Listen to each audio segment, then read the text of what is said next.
প্রথম অধ্যায়ে শ্লোক ১৭। কাশ্যশ্চ পরমেশ্বসো শিখণ্ডী চ মহারথ ধৃষ্টদ্যনু বিরাটশ্চ সাত্যকীশ্চ পরাজিত।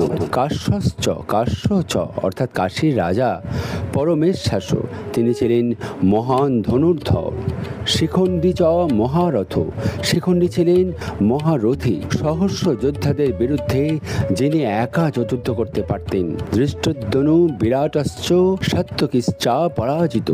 ধৃষ্টদ্যনু অর্থাৎ যিনি ছিলেন মহারাজ দ্রৌপদীর পুত্র, বিরাটশ্চ বিরাট রাজা যিনি পাণ্ডবদের অজ্ঞাতবাসকালে পাণ্ডবদের আশ্রয় দিয়েছিলেন।